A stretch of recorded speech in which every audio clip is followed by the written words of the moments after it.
few more seconds so that I can make sure that it's actually recording when I say welcome back to your Liberty Radio on a Friday night. We are mere seconds before the top of the 10 o'clock hour on the East Coast. It is time to find out what is on your mind tonight, Covidland. Matter of fact, let's go ahead and we'll jump over to this screen, at least for a few minutes. Phone lines are open, or lines are open, however you want to think about it. The link to get you in is available in the Liberty Radio Telegram channel, as well as the Liberty Radio Discord. You don't have to know what you're doing. You just have to know which buttons to push. And again, you don't have to be on camera if you don't want to. That's not a requirement yet, but you will need to unmute yourself. Otherwise, we'll all just think that you're some sort of creeper. And that's no good. We don't need creepers on Friday nights in Covidland. I think that's how the spiel normally goes, right? I don't know. I don't remember. It's been a while since we've actually done the regular format of Friday night open lines. In case anyone's wondering, I don't expect to see Rob tonight. I don't expect to see Rob ever again. Which was kind of the whole point of the last Friday night open lines episode. But you never know. We might get surprised. I'll tell you, I said earlier in the broadcast that there was one thing that had been on my mind the entire day, and that was not a lie. It's the same thing that was actually on my mind as of about mid-afternoon yesterday. And that was the helicopter that went into the Hudson River. I know I'm probably not the only one talking about it. However, when it happened yesterday afternoon, caught my attention. I posted about it in the Telegram channel, and I said something along the lines of, I want to see the passenger manifest. I want to know who's on it. Well, lo and behold, that prayer was answered, and we found out that it was none other than the chief executive officer of Siemens Mobility. For those of you who live in a cave or under a rock and don't know what the hell I'm talking about, let's go to apnews.com for most of the important details so far. And this was updated, I believe, just a few short hours ago. Police and fire department divers were searching Friday for the main and rear rotors of a sightseeing helicopter that broke apart in midair and crashed into the Hudson River between New York City and New Jersey, killing all 6 people aboard, including a family of 5 from Spain. That being the aforementioned CEO and his entire family. Those parts, along with the helicopter's transmission, the roof and tail structure, have not been found since the crash Thursday afternoon. Jennifer Homendy, chair of the National Transportation Safety Board, told reporters at a briefing in Jersey City, New Jersey. Officials also identified the pilot as 36-year-old, Shankiji, I don't know, Johnson. Homendy said the NTSB would not speculate on the cause of the crash so early in the investigation, as I'm sure is policy. She said, and I quote, "We are very factual and will provide that in due course." All righty then. We'll hold you to that, Ms. Homendy. Visibility was low in the murky river, and the divers were using sonar to hunt for the missing pieces. The pilot and passenger cabin of the craft was pulled from the river Thursday night. The victims from Spain included Siemens executive Agustin Escobar, age 49, his wife, Merce Camprubi Montal, probably butchered that, age 39. All right, he had himself a younger woman. Who had been a global manager at an energy technology company and also an employee of Siemens at one point, if memory serves. And their 3 children, Victor 4, Mercedes 8, and Augustin Jr. 10. Mercedes would have turned 9 on Friday, officials said, in order to pull at your heartstrings a little bit. I don't know. This is the question I had about this. As I was thinking about this all day long, because I've traveled for business before. I've been in that world where you have to go to and fro and do the things and all that shit. It's not a whole lot of fun most of the time. I would imagine it's not much fun at all now. I can't remember a single time when I've taken like my significant other and the kids and everybody on a business trip. And that's an important thing to point out because AP News tells us Escobar was in the New York area on business and his family flew over to meet him for a few days, said Stephen Fulop, mayor of Jersey City, in a post on X. He said officials were working with the medical examiner to release the bodies for their return to Spain. Well, why was it necessary for them to fly over all the way from Spain in order to be with him? I would imagine it has something to do with celebrating young Mercedes's birthday. Yeah, in a way, it's a blessing because now she can't grow up to be a stripper.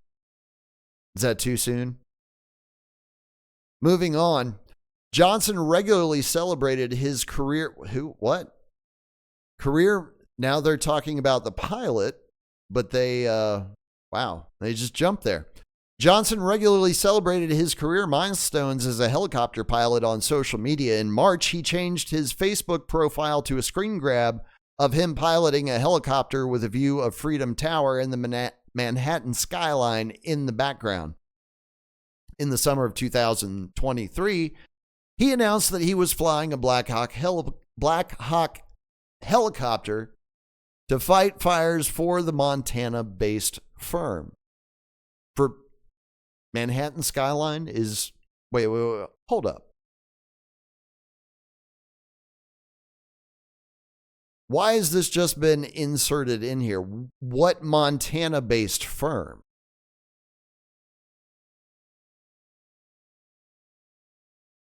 Did I miss something? Did we miss something, guys? I understand I'm high, but I don't remember them discussing a Montana-based firm unless they're talking about the company that owns the helicopter that was chartered, which I don't think is based in Montana. At least not on what I read earlier. Oh, yeah, and this is an interesting thing to point out here. Wow, they added a whole bunch of extra garbage to this article over the course of the day. Yeah, we don't really need to see what the witnesses had to say, I don't think.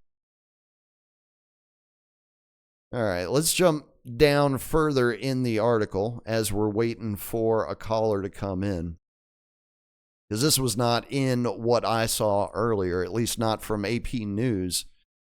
Tour company's owner unsure what went wrong. Well, I can tell you what went wrong, dude. Both of the rotors came off, and the damn thing dropped like a rock straight out of the sky into the Hudson River. That's what went wrong. That's not supposed to happen with these helicopters, ladies and gentlemen. This is the model right here, the Bell 206. Probably not the exact same one, but that's roughly it. They all look basically the same. This part up top came off, and this part in the back came off while they were in the air. There's plenty of video out on all of the social ghettos. You can go and find it. Twitter's got a ton of it.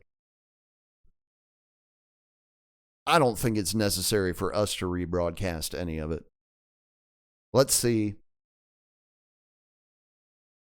what they're able to get on record from the owner, who I did see another AP News article a little bit earlier today, apparently trying to claim that the company is in dire financial straits and was pointing out other potential safety red flags that the company had over the course of the last 20 years or so. Honestly, it looked like a hit piece, which is why I'm not even going to it.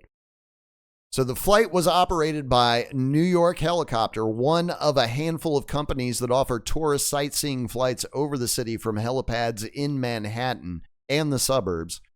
No one answered the phones at the company's offices in New York and New Jersey on Thursday or Friday.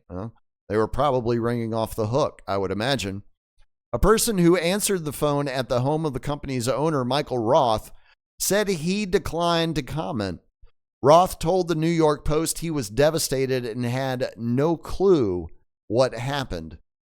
Well, again, both of the rotors came off, Michael. That's what happened. What we want to know is why. Why did that happen? Not what. We know the what.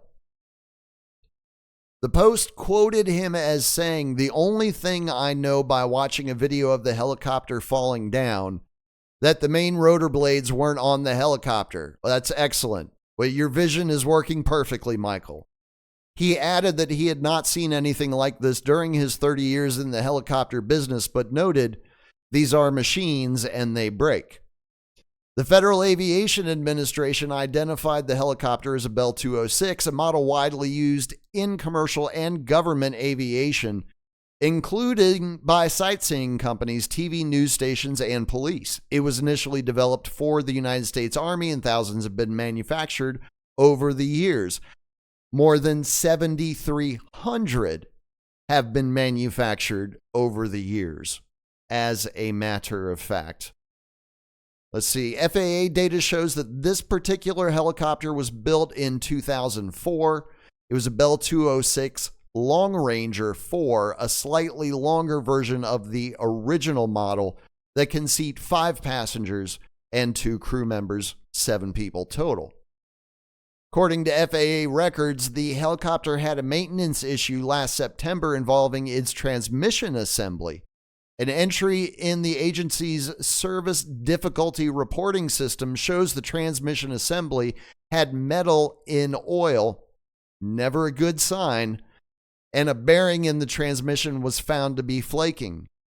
I don't think that's going to cause the tail to fall off, though. I could be wrong. I could be completely wrong about that, though. I'd love to hear from folks who know more about helicopters than I do. If a bearing in the transmission is likely to cause the tail to fall off. The helicopter had logged 12,728 total flight hours at the time, according to the records, meaning, I would imagine, it's a fairly reliable vehicle. Not likely to have both rotors fall off in midair at the same time. I'm just saying, it's a little bit strange. For those of you who don't know, a little background about Siemens, you might think they're an American company. They're not. You would be mistaken. Siemens is a German company. They're a multinational technology conglomerate.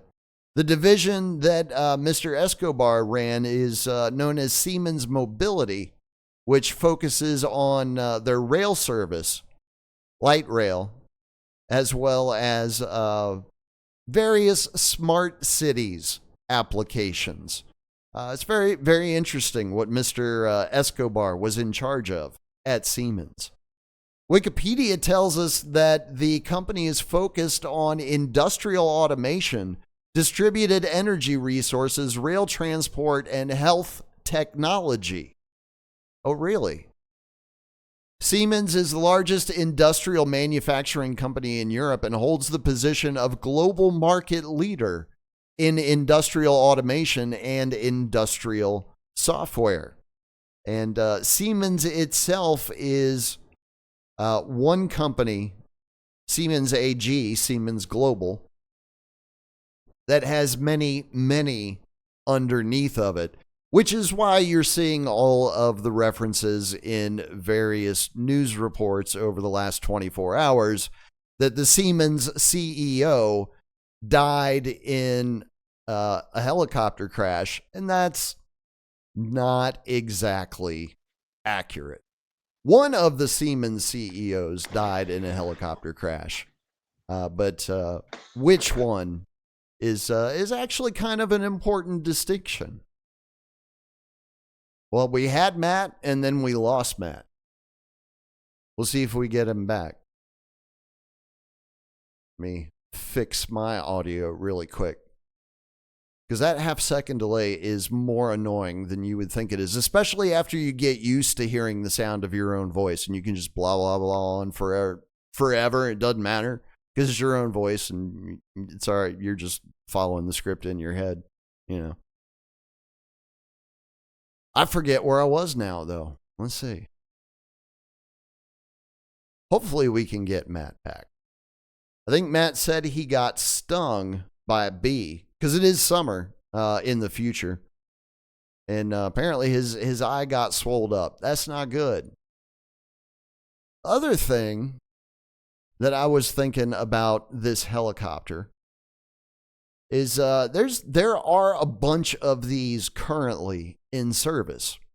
Wikipedia tells us that there were 7,300 total built between 1962 and I think it went out of, they stopped building them in 2017.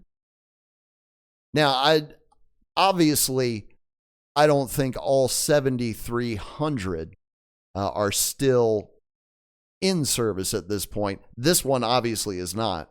So at the outside, it's probably like 7,299, right? Probably not as many in service. Maybe there's 7,000, maybe there's 6,000 of them out there still in use. I don't remember any other reports of something like this happening to this particular model of a helicopter. Definitely not in recent memory. So I would be curious to know, again, what folks who have more experience with this type of environment, aviation, I'd be interested to know what they have to say, especially folks that have experience in helicopters. You know, not just fixed wing pilots, like the folks who do the really dangerous shit.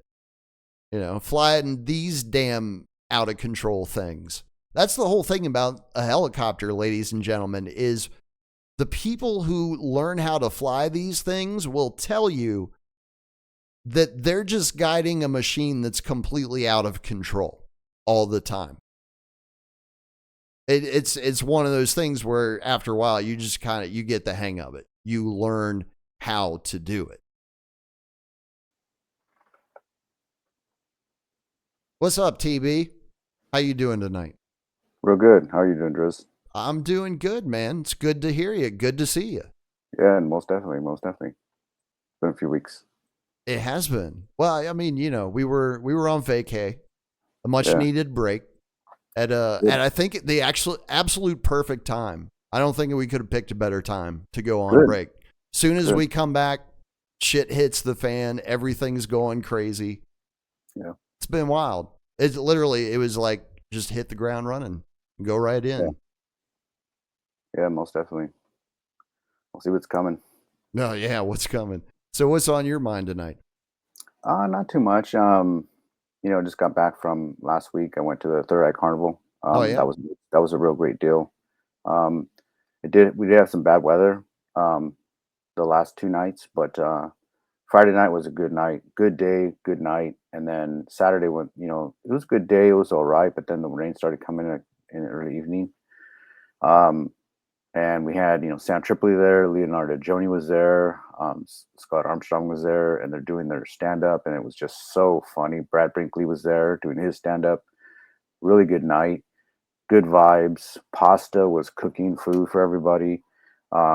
Such a great event. Like even just the venue was really great. Although it was kind of troublesome because people were getting stuck in the mud because of the rain. So as a community, we all got together. We helped people get out of the mud and get unstuck, and everyone was just really helpful. And when you have events like that, it's just great feeling, especially in a camping environment too, because that's when people really start to help out, setting up tents or cooking or taking out trash or you just help with other things. So Well, they should. I mean, everybody's there to do the same thing. You yeah, know, that oh yeah, was yeah, first thing I did when I got to Pueblo. Well, after I got force fed a bunch of mushrooms. Yeah, mm, I obviously it was with my arm behind my back being twisted the whole time. Right, had to yeah, hold my mouth open and kind of jam them in there. Um, yeah, it was the first thing I did. I was like, "Is anything needs done? Is there anything I can help with?" Fortunately, they were like, "No, I think everything's good." I was like, yeah. "Awesome, cool. I'm party then." Yeah, that was a great event. And it was, another thing too, where it's like, again, the venue kind of makes it, that was more of a place for people to really socialize and get to know one another and things like that. The Third Eye Carnival with the camping environment kind of brings more families together. It's the same type of deal, but, and a little bit extra, I guess. So it was both events are really good. I think when you have a venue or when you're coming together to like camp and spend the evenings together, like and around campfires and stuff like that was really cool. So, how many people would you say were turned out for the event total? I think at some points we probably had damn near 70 to 100 people, um, especially when Sam and the guys came out. Uh, it, uh, who's that guy? Uh, Kurt Metzger showed up. Hmm. I guess he was in town doing some stand up, and so he showed up. So they brought him on. They had a panel with him, and they had an all-star panel. They had Steve, Sam, Charlie, Seven Seas, Scott Armstrong, and then you had Kurt jump in. So it was really great. It sounds like a good time was had by all, and everybody made it out alive, which is probably the Yes, most important part. most definitely, most definitely. So, you hear about this helicopter crash? No, I didn't. Just until you Oh, started reading. seriously? Oh, wow. Yeah, Yeah. I've So, been kind of out of the news as well. have you? Yeah, I mean, I was catching up with Ryan Christian, but he's mostly focused on the whole political aspect of things. So like these, I don't believe that story made it in his thing. So um, Really? yeah, That's I interesting don't because remember. Yeah, I don't remember. it was If you're not. like I said, I've been following it since I first saw it come across the wires yesterday afternoon because it Mhm. was interesting. It was really, really interesting because I remember seeing it and it was maybe 2:45 here, Yeah, right? So that means it was pushing towards 4 o'clock on the East Coast in New York. And I was looking at it and I was like, okay, helicopter crashes in New York, 6 dead. mhm. And I'm looking at the times. I'm verifying that everything that I'm seeing from AP is correct because I'm checking other sources and looking at it. And I'm like, they're calling these people dead real quick, Mhm. real quick.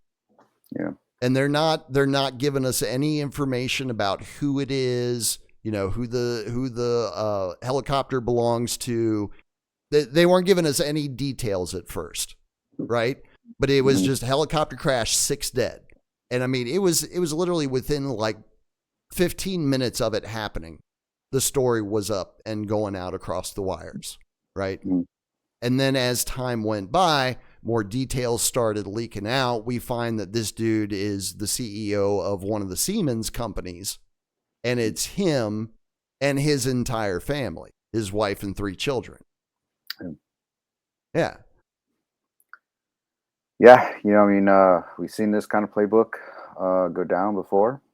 Yeah. I mean, Well, and then just this afternoon, there was a Cessna down in Florida that really, crashed and right after takeoff. And that was the other thing with this is they hadn't even been in the air like a half an hour, I think.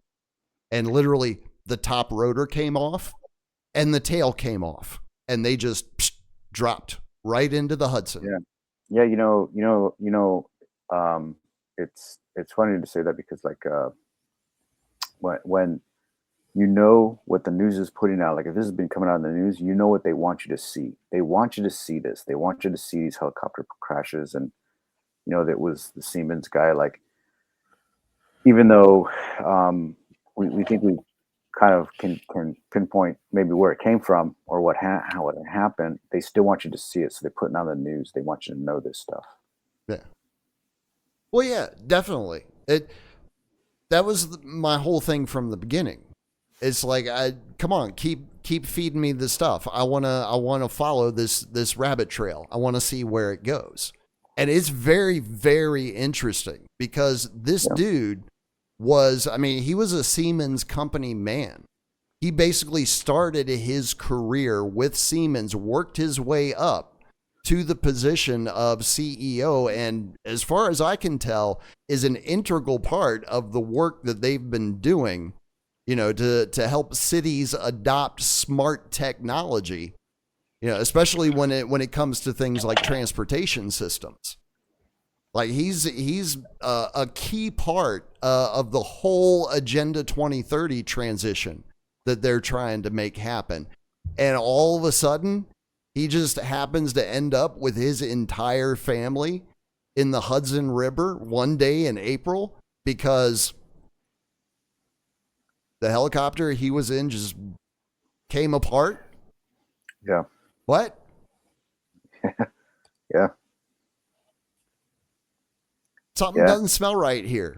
Something No. doesn't smell right at all. And here's the other thing. I'm curious to see if there's going to be any connection between this. See, this is when I get to be like excited because like we don't know shit yet. So I can be like, "Oh, what about this? What about this?" Yeah. You remember the crypto billionaires that kept showing up dead? Yeah. And now we've got the whole stablecoin movement going on in the government. Yeah, I'm sure that wasn't a coincidence. Is this going to be the beginning of the real push for the smart technology to get installed? That's what I'm wondering. What did this guy know, and why is it important for him to be out of the way? Yeah. Yeah. I also heard today, earlier today too, that Christian Ohm was pushing for like everyone to get the real IDs and stuff if you want to travel and things like that. Like, this digital ID system that's coming. Mm-hmm. If you want to just travel, if you want to be flying it within this next, several months or year or so, you need to get this ID. I personally believe it's going to happen this year. But we'll see.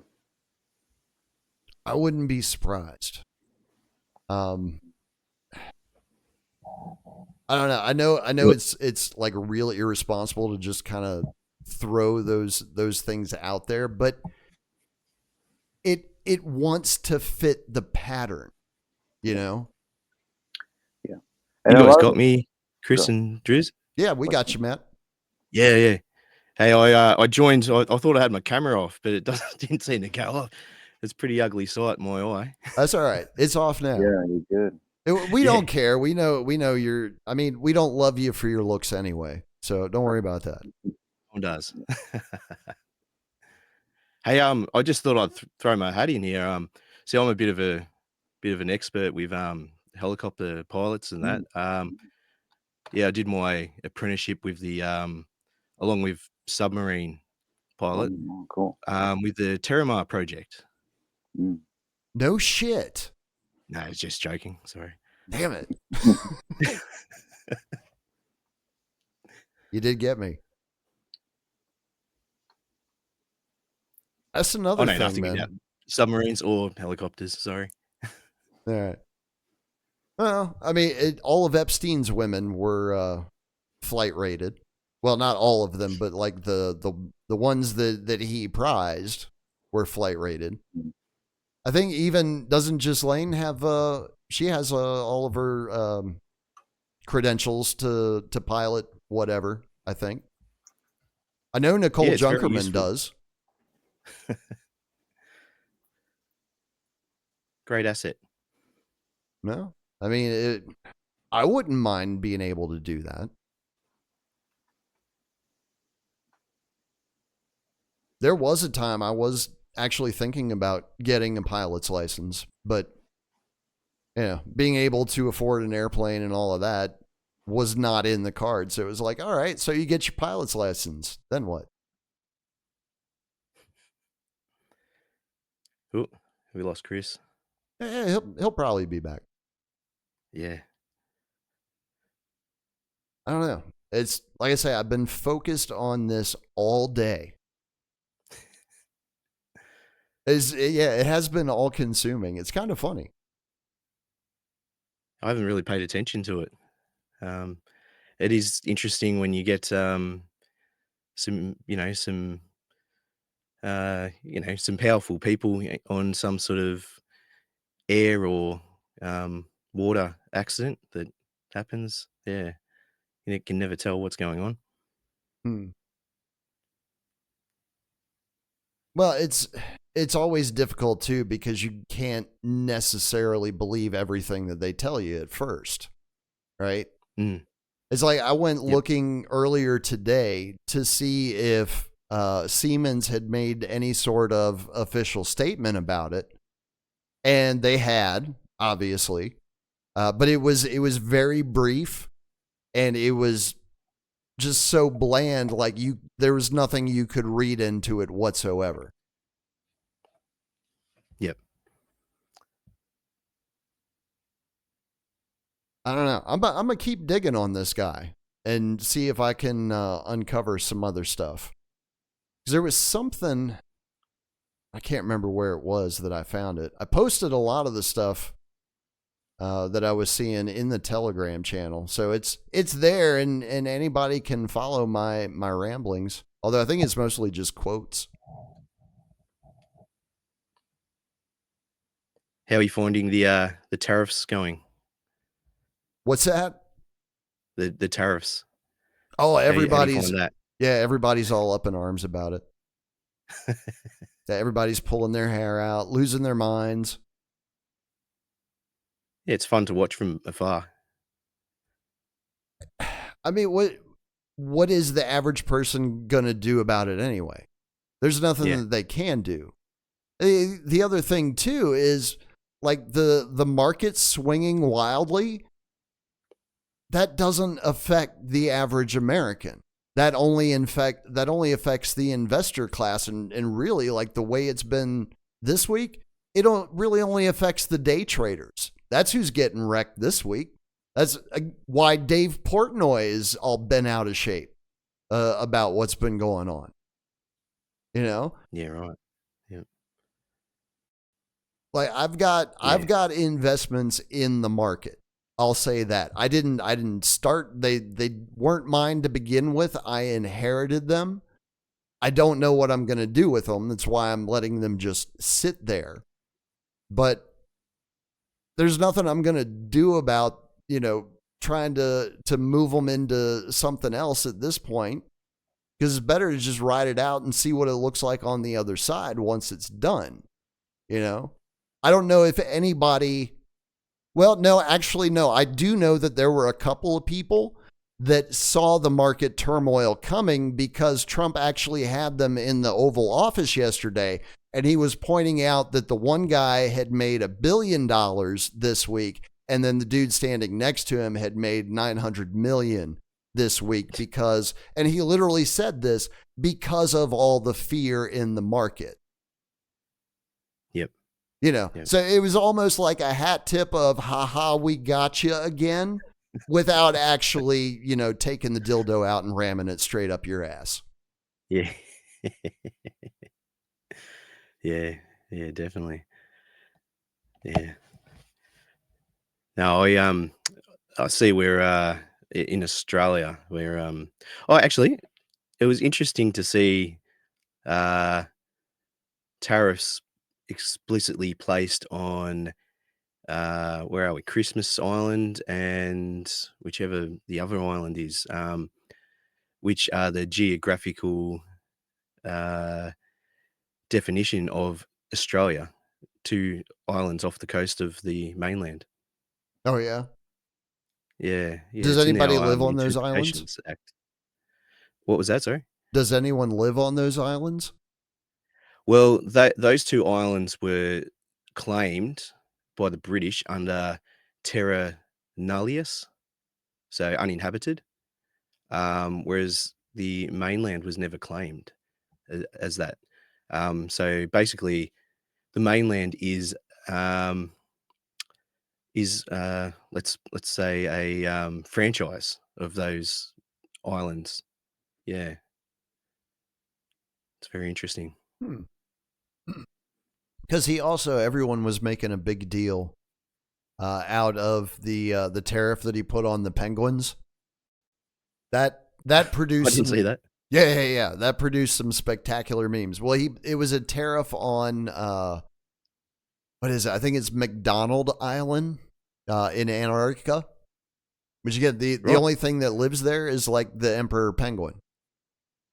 So Yep. there were all these It could be the same memes. thing. Yeah. Well, yeah, there were all these memes in American media of like you'd see like the penguins, grouping out on the ice. They're like, what the fuck? Yep.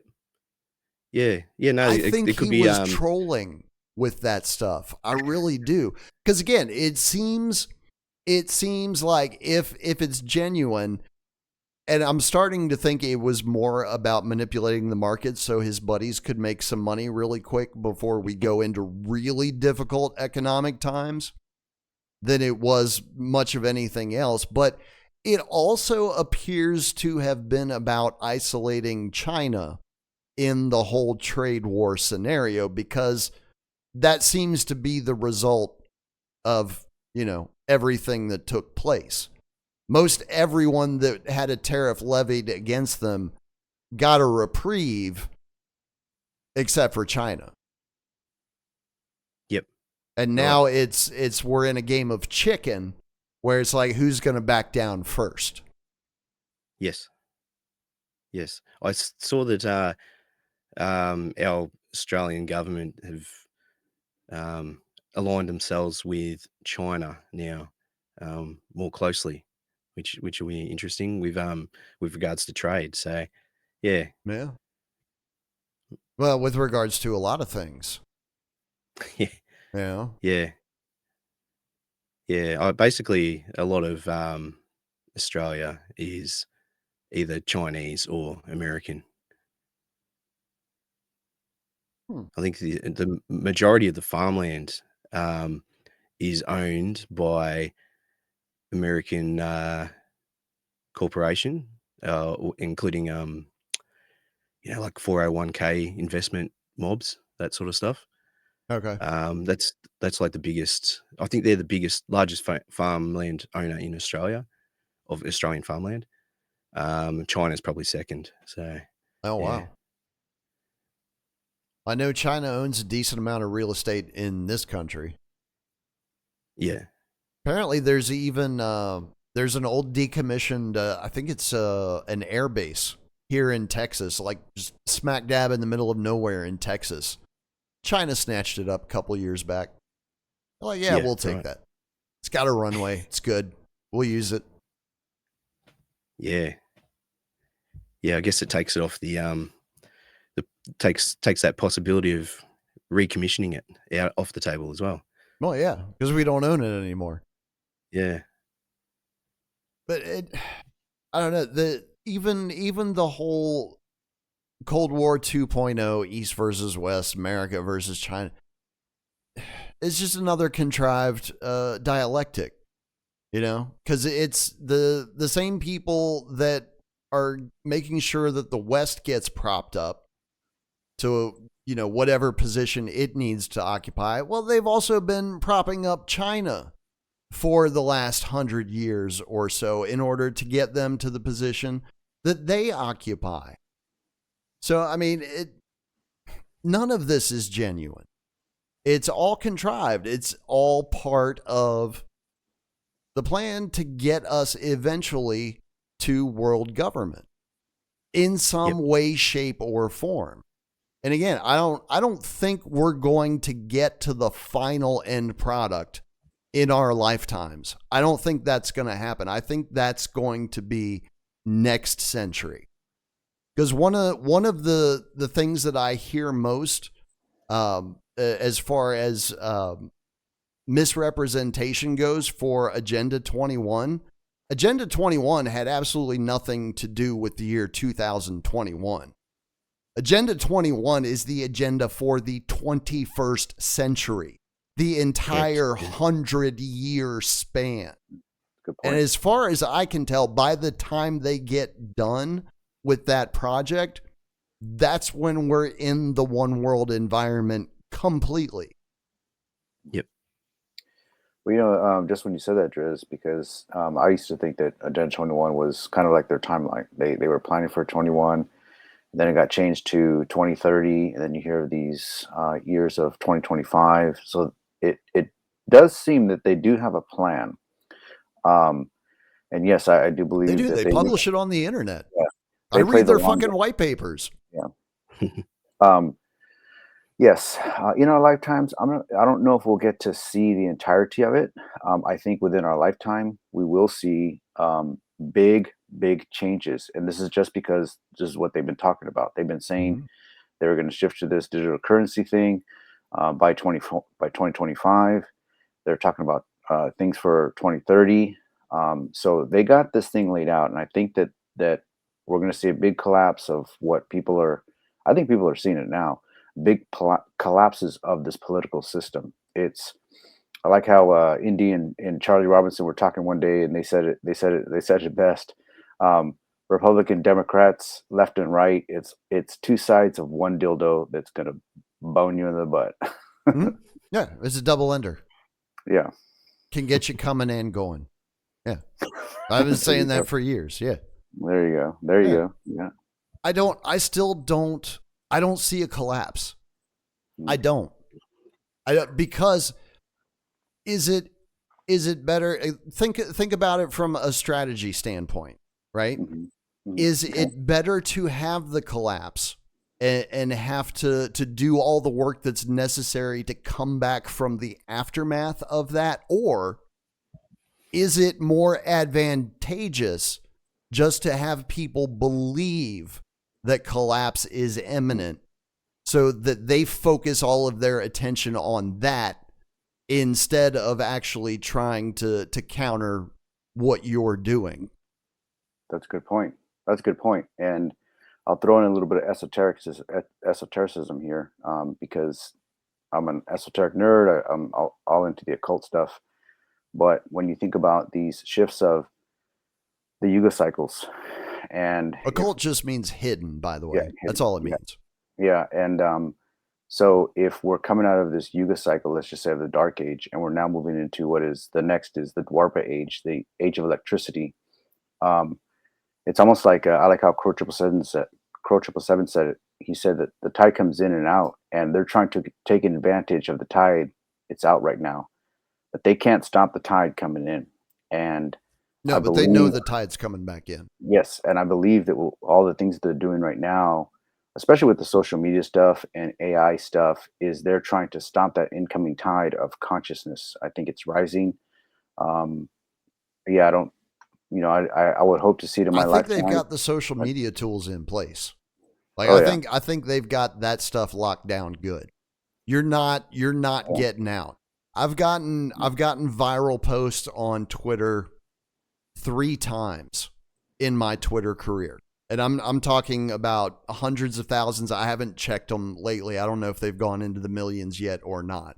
But I mean, they escaped the controls for whatever reason at the time. I don't know why. Or did it serve something? I don't think it serves something because again, I'm such a jackass on Twitter that I can't see it serving much of any purpose, really. I mean, other than the times when I'm being serious and I'm actually like trying to get information out, Yeah. Rest of the time, I'm just an internet clown. Yeah.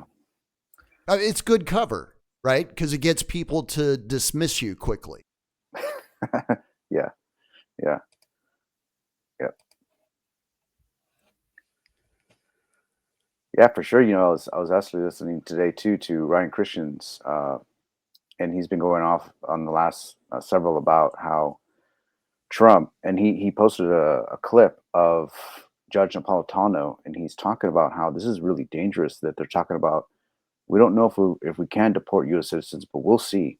Like, and he was sworn to uphold the Constitution, and now he's trying to completely dismantle it. And I think that people aren't really a- awake. Well, I think a lot of people are, but the Trumpers aren't seeing this side. Like, do you understand what this means? If they can try to, we don't know if it's legal, but we're gonna see.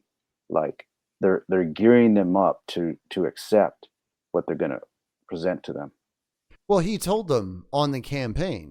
Remember? He was like, vote for me just this one time and we're going to fix it so you don't ever have to vote again. Yeah. Remember that? Yeah.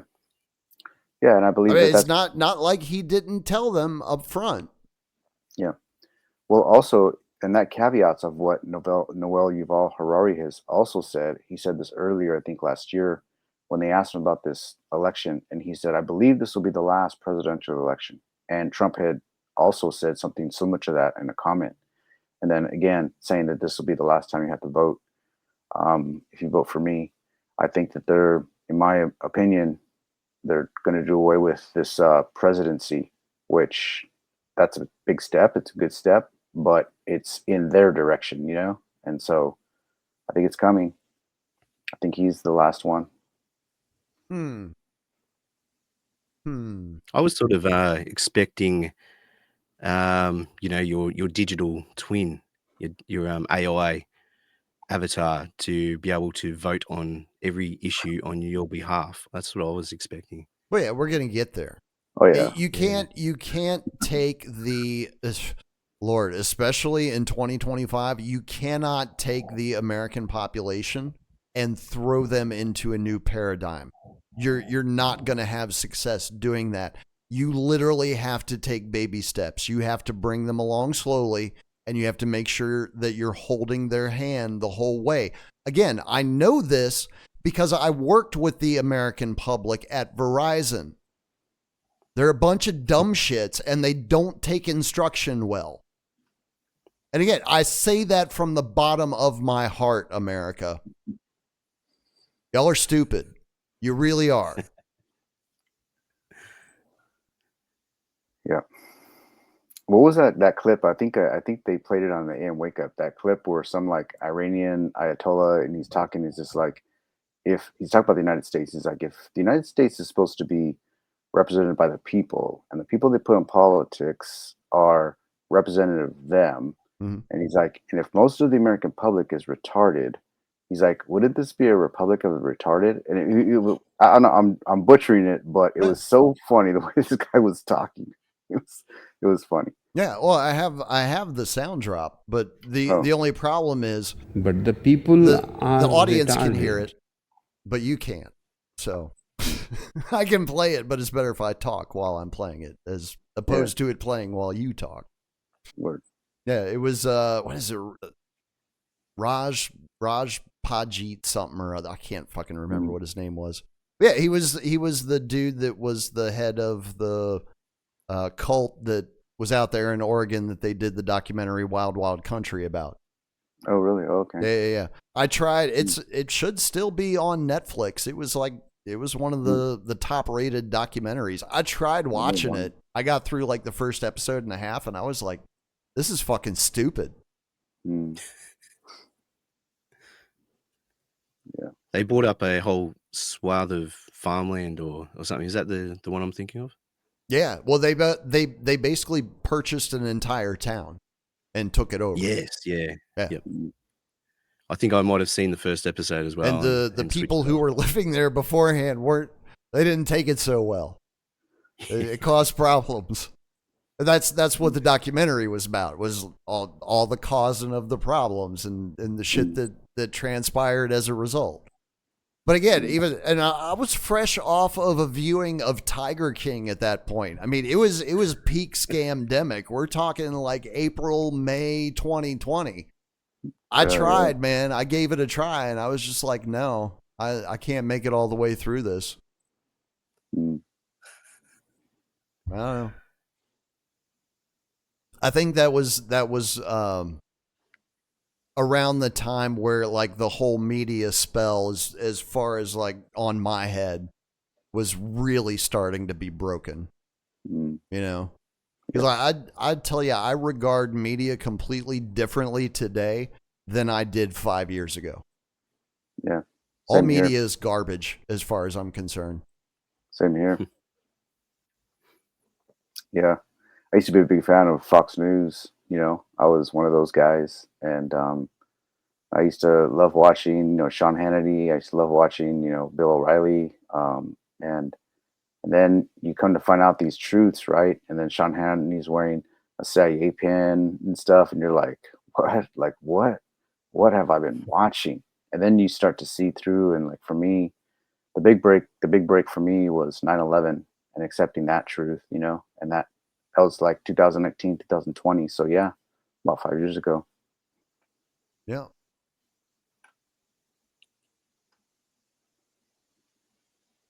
All right. So You know, I we had a know. Go ahead, Matt. uh, uh, I had a friend in primary school who used to tell me about these families that ran the world and and things like that. Mm. And and he had all these crazy theories that he used to talk to me about. And I just thought he was a little crazy, but it wasn't till probably around like 2015 when I really perked up on it all. And I thought, hang on, all these things just came flooding back to me from primary school. All these truths that he'd been telling me about. And yeah, yeah. So that was sort of where although I'd been following things and I'd been interested in a lot of that stuff the whole time, since primary school. But when it was like 2015 when I sort of really sort of dug into it and got into it more. But yeah. So what was it that set you off? Do you remember? Yeah, I can tell you what it was.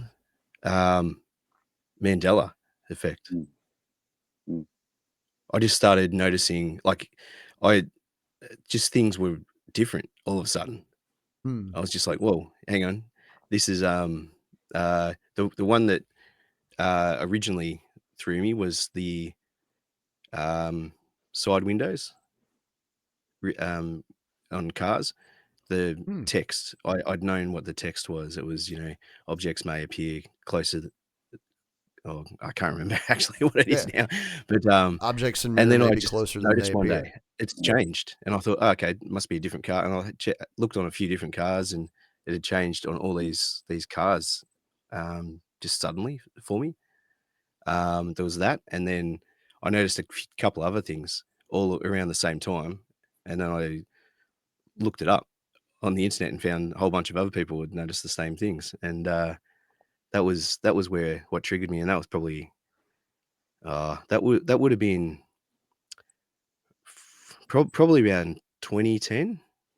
Mm. Wow. That's when that triggered Hmm. some stuff, and then it sort of flowed on from there. Well, they say that I've heard this said before is that there are three type of people in this world, and I believe this. There are those that see.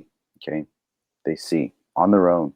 They're doing the right things. They're meditating the right way. They're living the right life, and they see automatically. And then there's those that they see when they're shown, like you, Matt.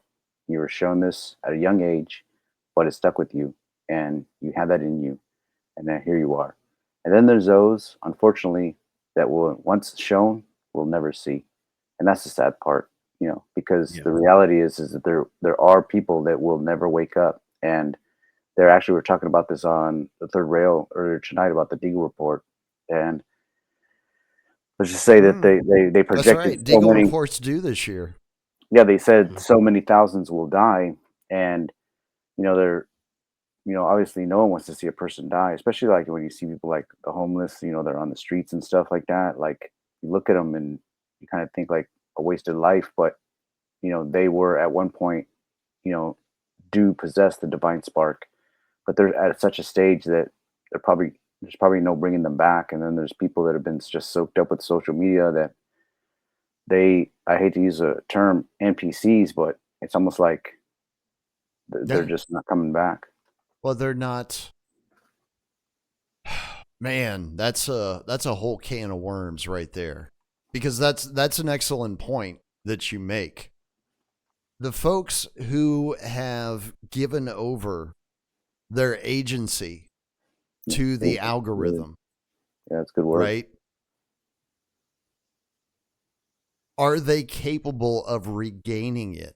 That's something I haven't actually pondered. I mean, obviously, yes, physically they should be capable of regaining it, but Yeah, psychologically, yeah, are they going to be able to do that? Because yeah, again, it's going to be like any other addiction, although it's going to be a little bit stronger yeah, because you got the whole dopamine component of it. yeah. Well, think about this. Like, so alchemically, what do we know about the human body? Okay. All nature is broken up in the mercury, the sulfur, and the salt, the spirit, the soul, and the body. Okay. Man's componentry is broken up in spirit, soul, and body. The body is obviously our physical person, right? And let's just say the external stuff too, like finances and relationships and stuff. That's the external part of the body. The inner part of the soul that houses the mind, the will, and the emotion. Those things can change and go up and down, okay? But they're very powerful, because it houses the mind, the will, and the emotion. The spirit is the inherent part of you, like it's your essence, right? It's that which is one with the universe, okay? And think about what um, Rudolf Steiner wrote in the 1920s I about was vaccines. Well, I was just about to ask you, what about the one that travels with us? The spirit, you're talking about what are you Well, talking about? the extra component. Are you familiar with that? No, tell me. Oh, it's Steiner in Okay. I can't remember which work of his it was, but Dead Fella sent it to Mm, me, and I cool. read it, and it was some tripped out stuff, man. And they were talking about a relationship between human beings Mhm, and another race of beings that were essentially uh, pure energy, as far as mm, we understand mm, things in the universe, right? yes. And that these beings were not capable of incorporating into a physical body the way Mm, we are when we inhabit our bodies in this realm. mm, So, what they figured out how to do was to, when the spirit comes into the human body at whatever point that happens, this passenger basically attaches itself to the spirit and mm, goes along for the ride. mm, And then at death, you separate again. yeah. I found that very, very intriguing, only from the standpoint of those of us who have the capacity to have a running dialogue in our head. Mhm, I've always wondered where that second voice comes from. yeah. Well, like I was going to finish with that one quote from Rudolf Steiner, where he talked about vaccines in the future will separate the spirit from the soul. Okay. And if you separated, let's just say the soul, which is mind, will, and emotion, if you separated that from your intuition, that which can touch, like you said, Driz, that can reach and communicate with this higher dimension, your spirit connects with that. And if they can separate those two things, then with, let's just say, with their medicine, with their vaccines, then at that point, there's no communication. It's lost now. So Yeah, you're cut off. you're cut off. And so I don't think that they could ever get back. And I do believe that too. I believe that in that sense that there's because of my own personal experiences that there is another dimension. We are in the material realm, but Mhm. that next dimension, let's just say the fourth dimension, is energy and frequency and vibration. And so there's no physicality there. It's just energy. And and I believe that we have touch with that, and even in ancient Chinese medicine, they talk about different souls, right? The lungs, how the corporeal soul, which stays with you, that's your breath. And when the corporeal soul is done, when you die, it leaves your body and returns back to the earth. The Huen is the spiritual, ethereal soul, and that is what is in touch. It can move around. It doesn't die when you die, but it returns back to its source. And so that's old ancient Chinese belief. So it follows along with what you're saying. Hmm. Chris, do you recall when they were? I remember reports from and I remember this same thing as what you were saying, but when they were doing the trials for the COVID vaccines, Mm. one of the participants, this was reported, were client said to them, uh, "They've killed God," is what they said, Oh, I think and I remember that that's quote. instantly what I thought of is okay, that they've broken that connection. Yeah, I Um, remember that quote. you do, yeah, I yeah. do. I just thought that was very interesting. Why that they would that I guess that quote got out. It was interesting whether that was it was intentional to for that to get out or not. I'm not sure. Well, I mean, think about what we've known from. I hate to say this because it's a very sore subject, and I apologize to anybody who takes offense to anything I say. But like with autism, you know, those that suffers from severe autism, like man, they're so lovable, but it's like, can is there a connection? Sometimes when you meet these individuals, they're there physically. They'll turn to look at you when you talk to them, but if you've ever experienced this, I have personally myself, where there's Hmm. just no connection. I can't connect. I have my ex had three of her four boys Mm. had some form of autism. One was really bad, Sorry to hear that. like very very socially awkward, to the point where it made everybody else feel awkward Mm, in the process, which it was kind of entertaining in its own way. mm. If you have a sick sense of humor like I do. Well, yeah, and I mean, I'm not trying to, again, not put judgment or blame or even a, a cause of that, but um, it is something that has been talked about. They've written about this stuff for a long time. They had the I want to call it, I'm getting the name of the convention. There was a convention where they all these doctors met when they were starting to add thimerosal mercury into vaccines, and it was damaging kids. So they all met, and there's a whole transcript you can download of what took place there. And one of the doctors says, "Well, hey, look, until we figure out this mercury thing, I don't want to have my grandson. He's 2 years old. I don't want to have any vaccines until we figure this thing out." And all they did was they just minimized the dilution, and they spread it over different schedules. That's all they really Mhm. did. Mhm. Yeah, and we went from like a handful of shots to a couple of cases Yeah, at least. yeah. 72 by the time you're done with the program or the schedule. 72, really? Well, I guess Something they like that. just picked that number just out of a hat or something.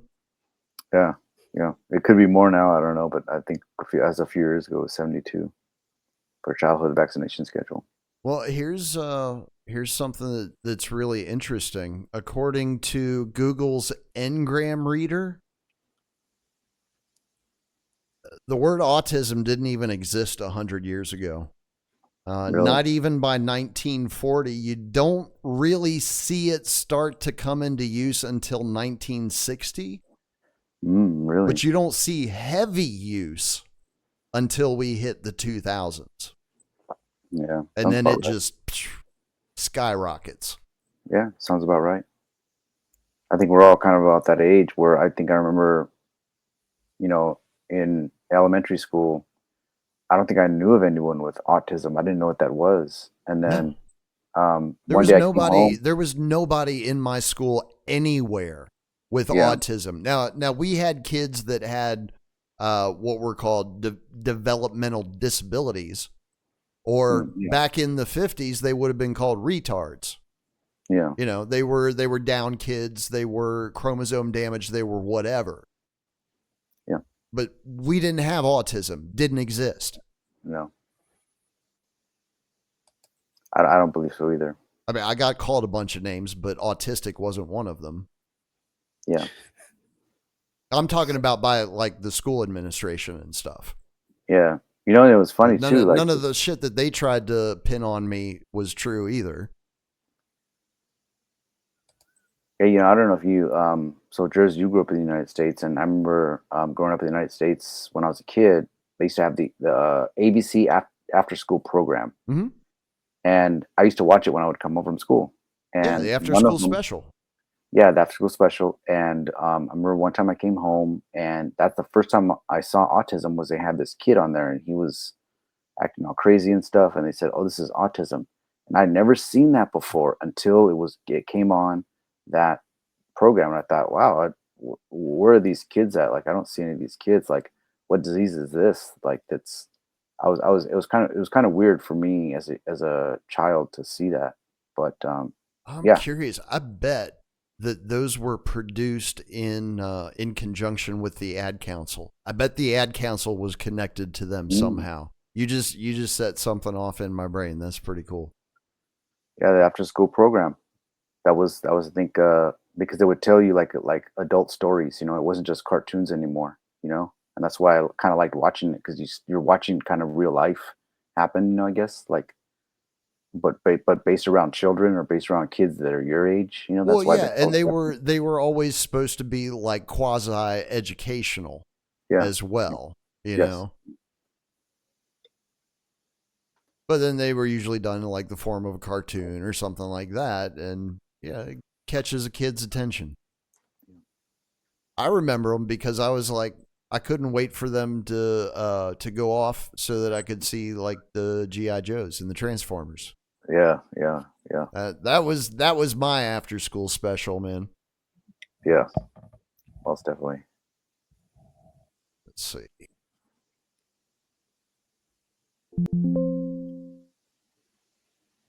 Nope. No ad council. Damn it. At least not on the Wikipedia page. I'm sure there's some connection. Probably. I mean, the ad council, like there was a Grand Theft World town hall that we did years and years and years ago. I think maybe 2022. I might be off a year or two.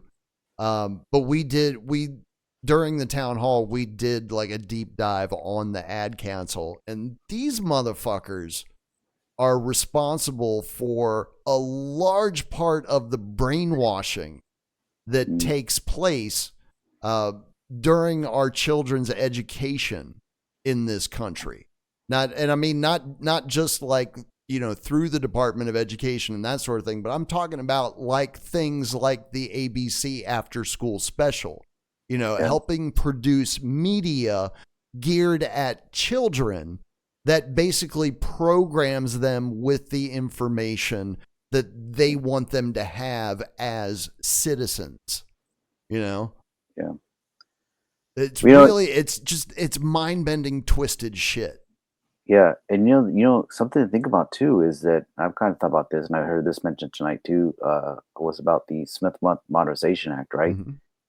Supposedly Obama overturned that, but when Smith-Mundt came out, what year did Smith-Mundt come out? Smith-Mundt originally came out in it was either 45 or 46. Okay, so really it was right at the end of World War II. They were like, war's over, like we got to make sure that this gets taken care of. Yeah, but so think about war propaganda was out of fucking control. Oh It yeah, really yeah. was. Oh yeah, yeah. And think about this, where the Smith Mug was supposed to minimize propaganda to the American public, right? It could do it Right. overseas, but not to the American public. Right.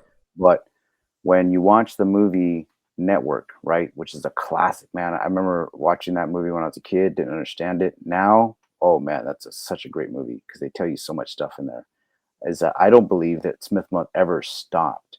And when Obama came along and just kind of said, "Oh yeah, we overturned it or revised it," like I think that was just a cover up Yeah. to just say we've been doing this stuff to you guys for a long time, a Oh, long they've been time. doing it, dude. They've been doing it the entire time. Yeah, As far as I can tell, yeah, because again, I consider myself a student of history. I try to sample as much of history as I possibly can, not just American history, but world history, so that I have as large a cross section as possible to try and make sense of all of this nonsense. yeah. As far as I can tell, there has never been a legitimate war in the history of this nation. Every single one has been contrived beforehand, and the media, especially once we get into the late 19 or the late 1800s into the 20th century, and of course now, Yeah. the media plays a large role in manufacturing wars throughout history. There was no fucking Spanish American War without the media. It wouldn't have happened. It was literally a media creation. And that was before the turn of the last century. Well, the previous Yeah. last century. Yeah. That's a great point. So I mean, it's I got to this point a while ago. Like I would say it was before mom died, so it must have been like early 2022. But there was a point where I realized that probably everything that we're taught as far as history is concerned, Yeah. complete bullshit. Absolute bullshit. Yeah. So I mean, when you put 100%. people into that situation, right? Where they understand that they can't trust anything around them, there's usually two things that happen. They either submit or they go crazy. Yeah. It's a rare individual that is able to occupy the space where they know that nothing they see is true, and yet they continue on. Yeah. I tell you what's amazing. And that's by design. What's amazing is I can't think of a war that wasn't won by the good guys. Well, exactly. Good guys always win. Yeah. That's amazing. Yeah. It's why life is so great today, man. Yeah. Yeah. Well, this really brings so much truth to, like, when you watch these or read these books, or these books like 1984, right? What's the quote? He who controls the present controls the past, and he who controls the present and the past controls the future, something like that. Like something along those lines. It was also a Rage Against the Machine lyric. Yeah, yeah. And He controls the you write history, you control the world, essentially, yeah, is yeah, how it works. yeah, Well, yeah, and because if you are creating the narrative yeah, that people are using to shape their worldview, and I guarantee you, there's other people in the media who know this exact thing that I'm about to tell you. This is a secret. You're probably not supposed to know this. But if you are in control of the narrative that shapes another person's worldview, you can make that person do whatever you want. Yep. Whatever you want. It does not matter. once you have their belief, once you have their buy-in, and again, I know this from a lifetime in sales. I know this is true. Once I have your buy-in, I can get you to do whatever I want. Yeah. Yeah. Personalized algorithms through social media showing you exactly what you need to see Yep. Well, to uh, shape your reality. yeah, and I like what you said earlier. I like that word that you used earlier, Driz, agency. When you give your That's what agency it over, is. when you give your agency over, now if I give you my agency, that means I put my trust in you. My autonomy, I put my trust in you. If I've given that over, then yeah, you have it. You have my trust. Mm-hmm. I've given my agency. And that goes back to, again, these old timers talking about Bertrand Russell in his book, the uh, the impact of science on society, and he says in there that they want to indoctrinate children by age 10. The school systems, by age 10, they want to have people already indoctrinated into being servile subjects. He says that in his book by age 10. And then when they don't get them, even after that, he wants to control the populace, or he talks about controlling the populace through diet, injections, and injunctions. Mm-hmm. Which is exactly where we are. Yes. Yeah. They got many already through the education system, and now the rest of us, they're trying to get them in every way possible. Mm-hmm.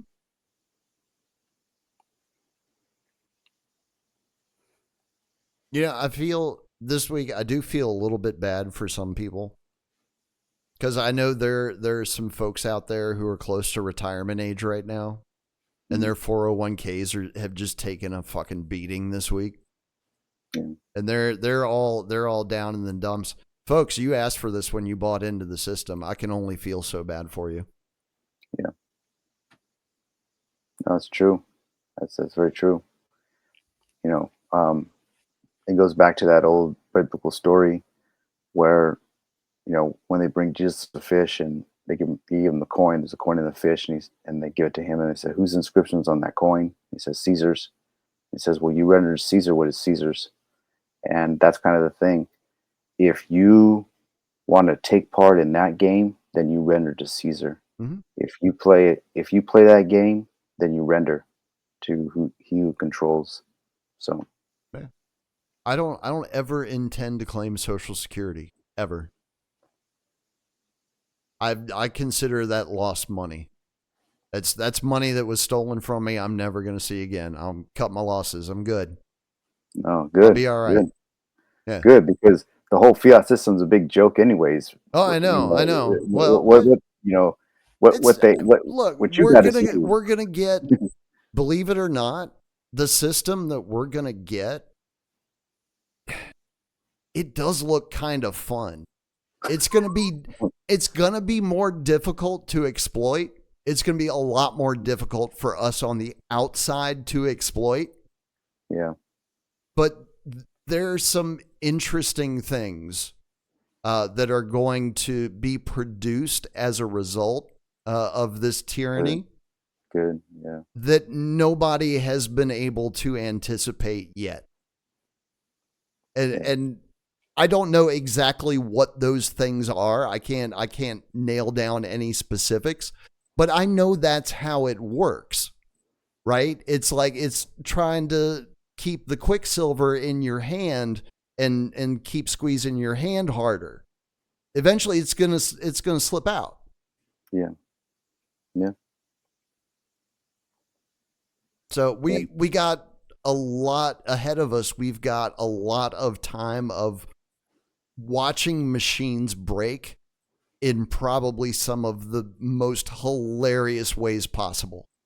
yeah, And yeah, there's probably going to be a lot of tragedy along the way too. I mean, let's face it. yeah, yeah. Speaking of, you brought up the Deagle report Yes. earlier. Another thing that I've been kind of kicking around in the back of my head.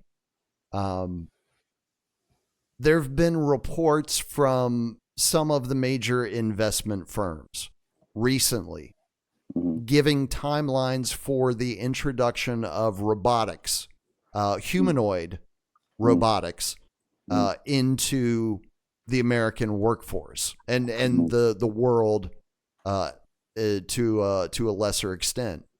And they've actually been projecting numbers, right, Mhm. about when they expect it to begin, how many units they expect to start with, how many they expect to be in service by this date, by that date, so on and so forth, projecting out into the future for investment purposes and all of those sorts of things, of course. Not like they have any crazy inside information or anything, right? We're only talking about Goldman here.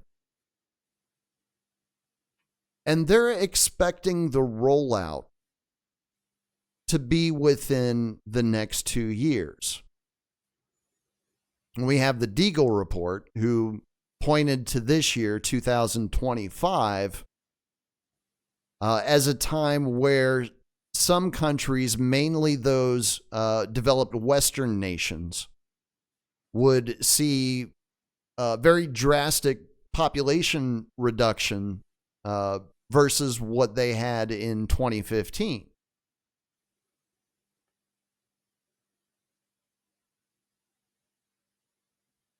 How are we United going to get there, States, Drizzle? yeah, the United States is one of those countries that they're expecting to have a population reduction, and Goldman's like, yeah, we need to start rolling out the robots soon. What exactly are we being told without actually being told it here? That's kind of what I'm getting at. What This is is the the question I've actual, had. Is there something coming that they're not telling us about? And is it getting real close now?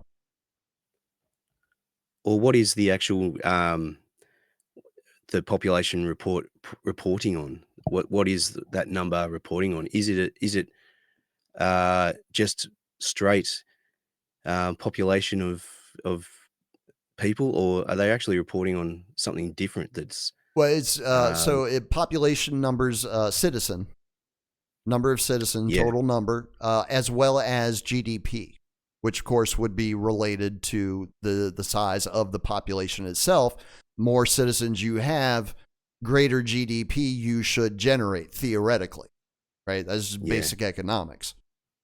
Um, the United That's States that's what was I was. projected to see a 66% reduction in population, somewhere thereabouts, 65 to 70%, from about 325 million down to about 100 million by the year 2025.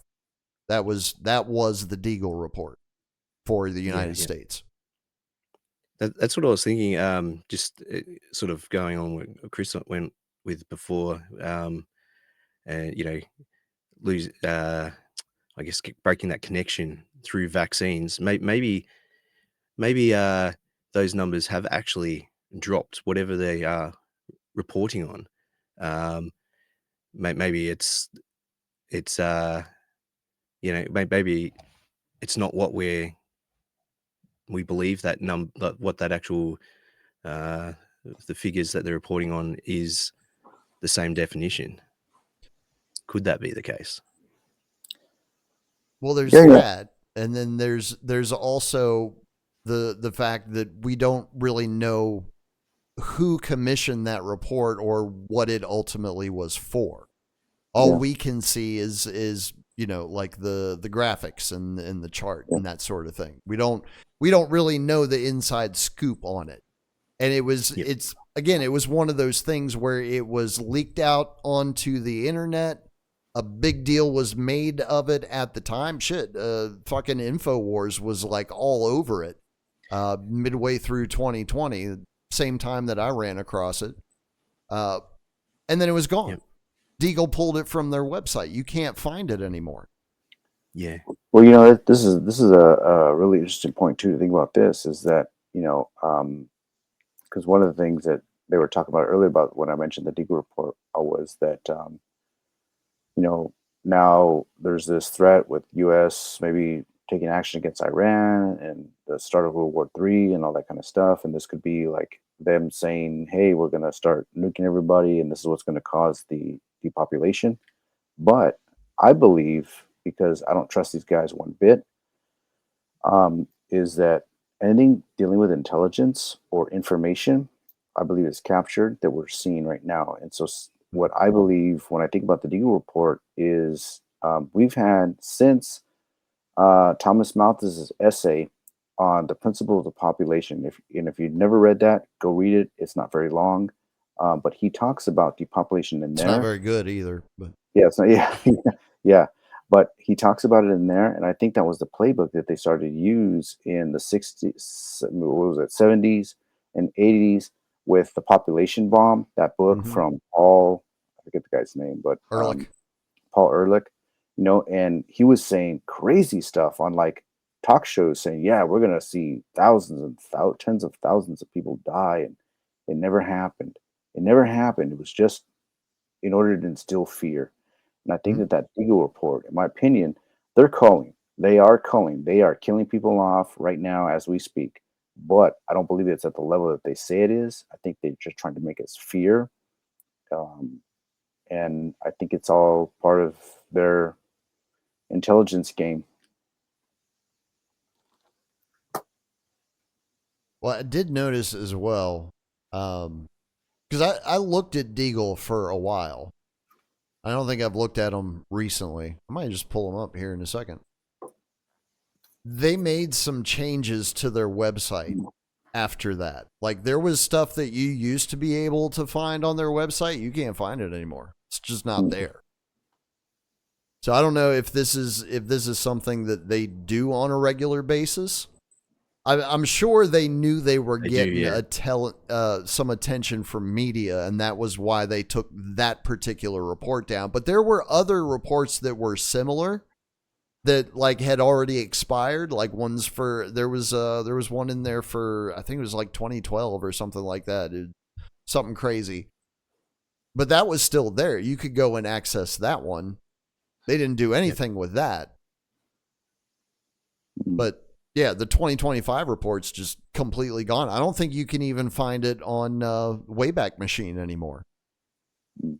I actually archived it at the time. Really? Yeah, I know. I I'd have to know. dig it up. Yeah, I know some people have. Yeah, They they've managed to they've restore it. totally changed their layout now. Yeah. This is not at all what it used to look like. They've updated. It's more modern.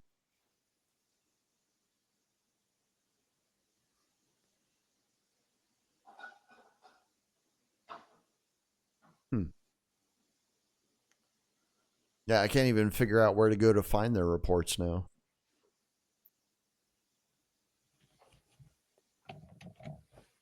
Well, all right, gentlemen. It's been a great night. Driz, Matt, it's been cool hanging out. Yeah, man. I Thanks got for to get popping going, in.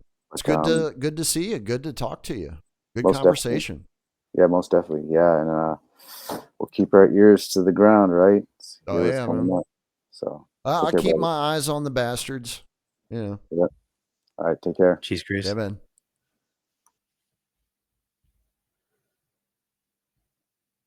What else do you need to get off your chest, Matt? Uh, no, it's just another day here. Yeah. Yeah. Well, you guys are getting ready What's to been head happening into in your winter, neck? right? Yeah. Well, yeah, yeah. We're autumn, so fall for you guys. Yeah. Yeah. So how has your weather been this year? Because I know you guys had like a couple cool summers, didn't you? Yep. Yeah. Another cool one. The odd day or couple of days over 40 degrees Celsius, which I don't know. I don't know what that is in in Fahrenheit, but It's yeah, it has probably been somewhere cool. around 90 degrees, 90, 95, something like that. Yeah, I'm not sure. Yeah, it's yeah, so it has been cool. We haven't had much. I mean, it's a big landmass, so it's quite different. depending on where you are. I'm down the southeastern corner, basically. So what I experience is quite different from um, yeah. It's halfway up north is it sort of starts going tropical. Whereas yeah, Oh I'm more wow. temperate here. Okay. Yeah, I didn't even know that there were tropical parts of Australia. I thought it yeah. was So too far south. no, no, it's like probably um yeah, roughly halfway north. Their summer is a wet, rainy season, and the winter is a dry season. And Right. yeah, down my way, it's the opposite. Yeah, dry summers and rainy, wet winters. Oh yeah, shit. Because I see that like the northernmost sections of Australia, they're not that far from the equator. Yeah, Oh wow. Oh damn. So there is like a giant gap of just water between you guys and Antarctica. yeah, yeah,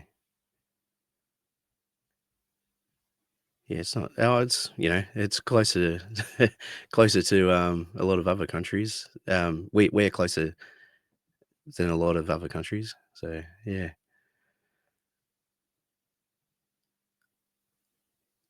So have you got any thoughts on the flat Earth type stuff? Hmm. Um. I don't think the Earth is flat. I don't know what it is. See, that's the thing is I don't know what it is. I don't know exactly what it is.